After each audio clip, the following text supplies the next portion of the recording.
First thing we're going to do is measure our pan on some parchment paper. And we're going to draw a circle, cut it so that we can line the bottom of our cake pan. This is a 9-inch cake pan.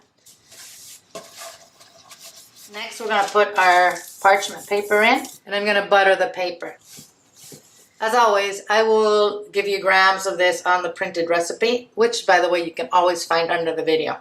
So I have a cup of all-purpose flour in here, 1.5 teaspoons of baking powder, and 1/4 teaspoon of salt. I am going to whisk this for 1 minute. You can also sift this 2 times if you prefer.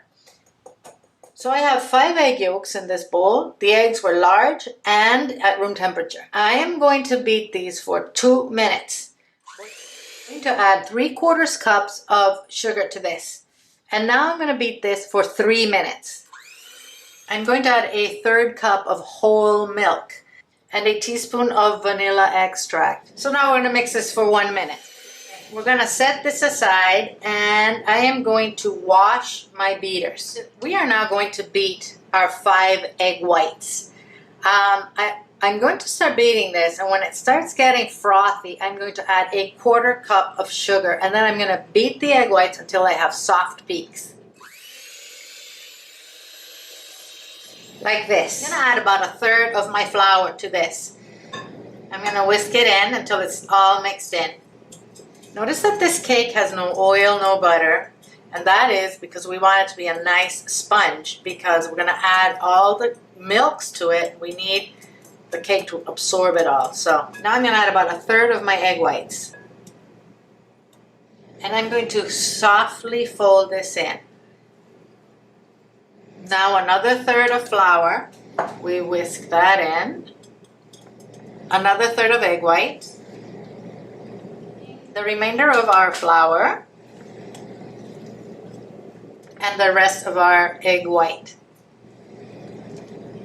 I am going to transfer this to that prepared cake pan we have, and I'm going to put it in an oven at 350 degrees. I do not want to overcook this. As I said, if the bottom gets hard, the cake is ruined. So I'm going to check it in 20 minutes. And if it's ready, a cake pan comes out clean, I will bring it out of the oven. Before I put it in the oven, I'm going to tap it softly against the counter to get rid of the bubbles of the air in there, okay?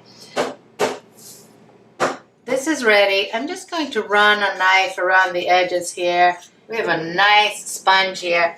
We're going to let this cool down for about 30 minutes in the pan on top of a cooling rack. I inverted the cake on top of the cooling rack, and it is beautiful. I am going to let it finish cooling down completely. And we're going to transfer our cake to the platter where we're going to finish it. It's completely cooled down. I have a cup of whole milk in this measuring cup. I'm going to add 1 teaspoon of vanilla. That's vanilla extract, by the way. I'm going to add 1 cup of whipping cream and a 14-ounce or 397-gram can of sweetened condensed milk. Now this looks like a lot of liquid to pour on our cake, but it's not. Our cake is going to absorb this beautifully. We are going to make a bunch of holes on this cake.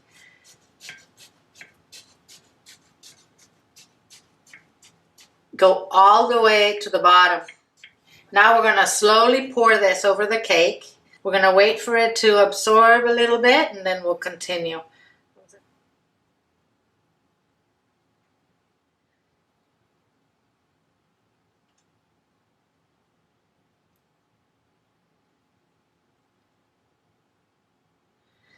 It's fine that you have some on the plate, because the bottom of the cake is going to absorb that. By the way, you can use evaporated milk instead of whole milk if you prefer for this. I'm going to tent this with foil so I don't want to touch the cake, and I'm going to refrigerate this for at least 2 hours. The longer you leave it, the better. Overnight would be perfect. I'm going to beat 1 cup of cold whipping cream. Now that it's starting to thicken, I'm going to add 1/2 cup of powdered sugar, confectioner's sugar, icing sugar. And we're going to beat until we have stiff peaks. like this. So we're going to put some of that whipping cream on here. I'm going to put a strawberry there.